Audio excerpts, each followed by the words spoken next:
Gracias, Roberto, y a ustedes muy buenas noches.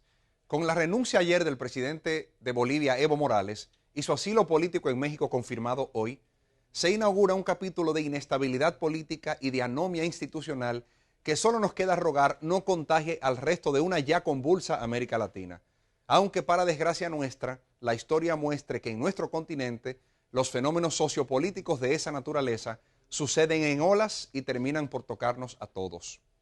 Pero lo de Bolivia merece mirarlo más de cerca, no por lo que supone la renuncia y abandono de un jefe de Estado en ejercicio, sino porque en Bolivia hay grandes lecciones que pueden ser aprovechadas por algunos de nuestros políticos y muy en especial por el órgano electoral que tiene bajo su responsabilidad la organización de las elecciones del 2020.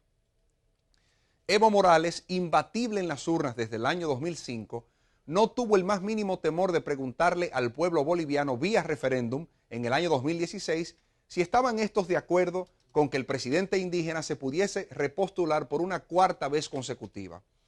Para la sorpresa del presidente Morales y sus correligionarios, ganó el no, y en teoría ya no podría postularse para las elecciones del 2019. Pero tal y como se pretendió aquí, Morales acudió al Tribunal Constitucional de su país y validó la absurda tesis de que la imposibilidad de presentarse a un cuarto mandato consecutivo constituía la violación de uno de sus derechos fundamentales. Ahí se marcó el principio del fin para Morales y los suyos, al insistir obstinadamente y por todas las vías en continuar en el poder a espaldas de la voluntad popular, tal y como se intentó aquí hasta que el calor de la calle y la llamada de Pompeu decretaran un cese a esa pretensión. Llegan las elecciones presidenciales, a las que Evo Morales pudo presentarse gracias a aquel fallo del TC. Y cuando ya se habían escrutado el 83% de los votos y donde la tendencia mostraba claramente la necesidad de la celebración de una segunda vuelta electoral, se detuvo el conteo. Y al otro día, ahora ya con el 95% de los votos escrutados, el presidente Morales sobrepasaba el umbral necesario para ganarle a su oponente en primera vuelta. Y desde aquel 20 de octubre todo ha sido protestas, hasta culminar en la renuncia del presidente Morales, a pesar de haber accedido a realizar la auditoría al proceso electoral con la OEA y de haber convocado a nuevas elecciones. Ya era muy tarde. El pueblo boliviano no se tragó que el mismo que propició el fraude electoral fuera partícipe de un nuevo proceso. Fíjense qué curioso. En Bolivia, la detección del fraude se consolida con la altamente improbable cambio de tendencia en las votaciones. El órgano electoral de Bolivia, a pesar de estar claramente involucrados en el pretendido fraude, por presión aceptan la auditoría. Y cuando la OEA da los resultados preliminares de la misma, establece, entre otras cosas, lo siguiente: la improbabilidad estadística de que luego de un alto porcentaje del escrutinio de los votos, la tendencia cambiara para dar el triunfo en primera vuelta a Morales. Y, óigase bien, la falla de un algoritmo de cálculo electoral en el código fuente del software utilizado. ¿Le suena parecida la historia?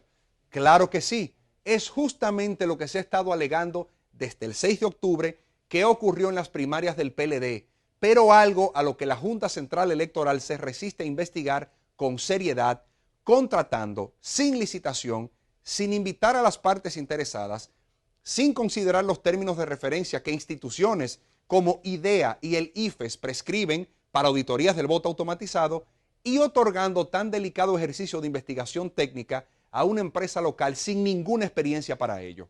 Pero ¿por qué no hubo la agitación social en las calles dominicanas, que sí hubo en las bolivianas? Hemos de suponer que esto se debió a que el 6 de octubre no eran elecciones nacionales, contrario a lo ocurrido en Bolivia, y porque los demás partidos del sistema entendían que ese era un asunto que solo tocaba al PLD. Pero ahora empiezan a entender que si esa Junta Central Electoral festina este proceso de auditoría técnico-forense, como pretenden hacerlo, el fraude electoral está garantizado para las elecciones del 2020. Y ahí debería estar la mayor de las lecciones, tanto para una Junta Central Electoral que cada día más luce ser cómplice por comisión u omisión del presunto fraude electoral del 6 de octubre, así como también para los beneficiarios políticos del mismo.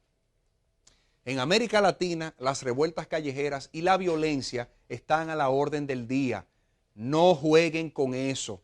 A la Junta Central Electoral que entienda la seriedad con que debe hacer su trabajo y que no pretenda ocultar por instinto de autopreservación de sus miembros, con una auditoría maltrecha y chistes sobre el método del ritmo, lo que se alega que aquí aconteció el 6 de octubre, que si se dejara así, será la antesala de un fraude electoral en el 2020.